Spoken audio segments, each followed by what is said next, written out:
I think the refs had a lot to do with that. It was a build-up for a couple of years now of them just not protecting, the star player of the WNBA. And so at the end of the day, I'm going to protect my teammates. That's what I do. And I'm a team player, so it's all good. The revolution has begun, and Sophie Cunningham is leading the charge. The outcry for justice surrounding Caitlin Clark has reached a boiling point, and now the unthinkable is unfolding.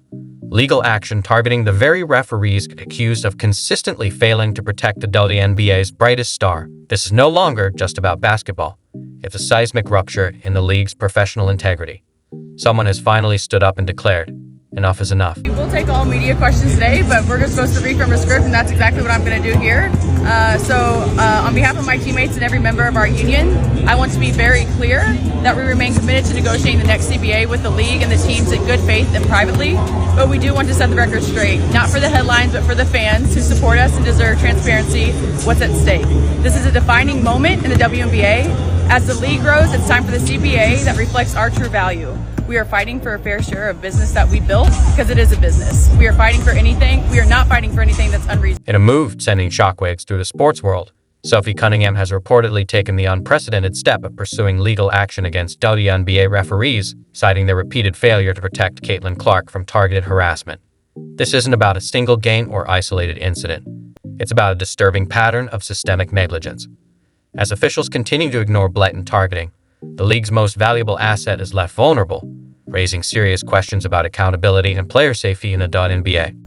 All right, enough is enough. At some point, the line gets crossed too often where something needs to be done and things need to be corrected. And that is certainly the case with the way things around Caitlin Clark are officiated. This is a constant problem now.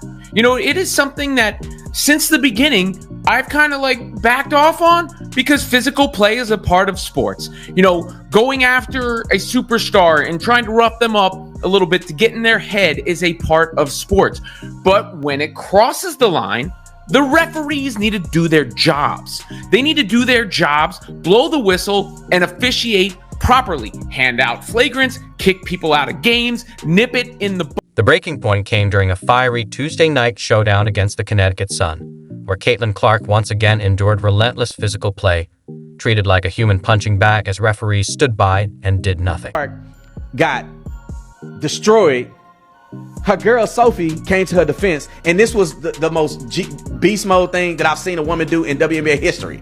Now watch this, what they did to Caitlin Clark, and then we're going to play the clip of Sophie Cunningham. Roll the clip. Is that displacement? I think it is. Oh, and Marina Mabry's going to get ejected. If the officials saw that, Marina Mabry is going to get ejected. Well, they're going to go and look at it. Look at Mabry.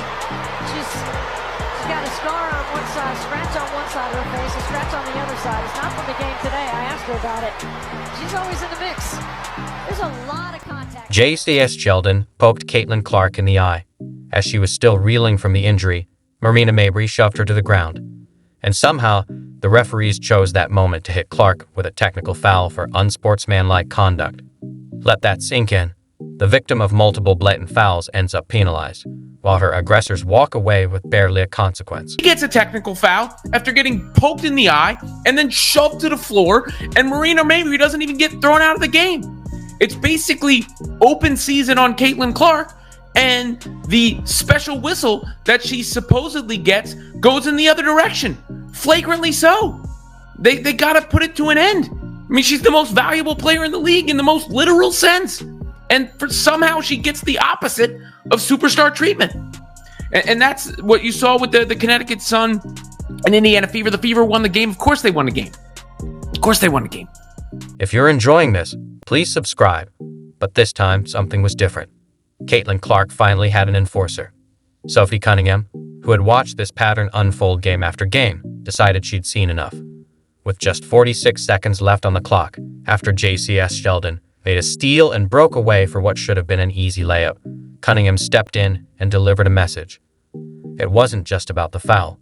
It was a statement that echoed far beyond the walls of Gainbridge Fieldhouse. Tapped in, because Sophie Cunningham been crashed out.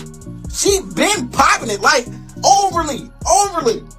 They've been saying she wasn't all the air, and I knew this, y'all. I ain't gonna lie, y'all lucky she wasn't in the game when it happened. Y'all lucky she wasn't in the game, because Marina Mabry would have got the pause for real. I ain't gonna lie. The girl, I don't even know the little girl that got in the clinch. I ain't gonna lie, she did her dirty. I was just waiting for the knees. I was waiting for the high knees. Cause they said she was a black belt. I didn't know she was a black belt, but I knew she was a popper. I knew she was with all the smoke. She ain't never dunking no smoke ever. What happened next was unprecedented in WNBA history. Within 24 hours, Sophie Cunningham skyrocketed from fewer than 400,000 TikTok followers to over 1.2 million. Her Instagram following surged by more than 700,000. But this wasn't just support. It was a full-on celebration. Fans dubbed her the Enforcer, and her jerseys sold out nationwide. This wasn't mere viral fame. It was a cultural moment, a collective cry from fans desperate for someone, anyone, to finally stand up for Caitlin Clark. And when Sophie Cunningham finally addressed the media, her words sliced through the usual diplomatic noise like a knife through butter. Are we even surprised about this? Sophie Cunningham's jersey sales just passed Caitlin Clark's after she goes viral overnight for protecting Caitlin Clark in a game where she got fined $400, which Caitlin Clark apparently is paying for.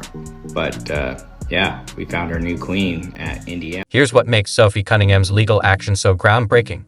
She's not just addressing one game or one incident. She's calling out years of systemic failure by WNBA officials to protect the league's most valuable asset. Caitlin Clark has revolutionized WNBA attendance. Fever games now draw over 15,000 fans, compared to just 7,000 for non-fever matchups. She drives 33.5% of the league's total attendance, with her road games boosting crowds by an astonishing 87%. Games featuring Clark average 105% more fans than those without her, and when the Fever visit, opposing teams see a 36% spike in attendance. The Seattle Storm, Los Angeles Sparks, and Washington Mystics all reported increases of more than 100% when Clark came to town. But let's be honest, this isn't just about numbers or competitive basketball. It's about a disturbing pattern of targeted harassment that would never be tolerated in any other professional sports league. Coming. They went and got Sophie Cunningham, 6-year-old black belt. This is what the Bulls did with Charles Oakley to protect Michael Jordan. Watch the retaliation later by Sophie Cunningham. And again, this is inappropriate, right? No, it's what happened to... The fan reaction to Sophie Cunningham's stand has been nothing short of explosive. Supporters are demanding that WNBA referees face real consequences for their ongoing failure to protect Caitlin Clark. Fans are no longer satisfied with diplomatic statements or vague promises. They want accountability, they want change, and they want justice for the player many credit with saving the league from irrelevance. What's especially telling is how quickly the public rallied behind Cunningham. Within hours of her bold defensive stand, social media erupted in support, with fans hailing her as a hero and urging other players to follow her lead. A viral hashtag campaign backing Cunningham has attracted hundreds of thousands, all unified in calling out the WNBA's officiating crisis.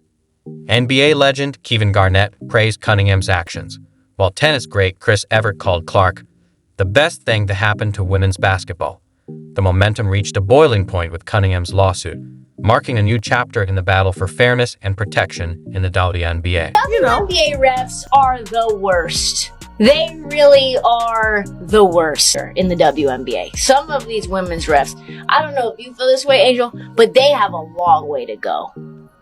It's been like that for a while. I don't know what it is. It's like, but they go to ref school. I don't understand. They're going to the Phoenix University of ref schools. They're going to DeVry.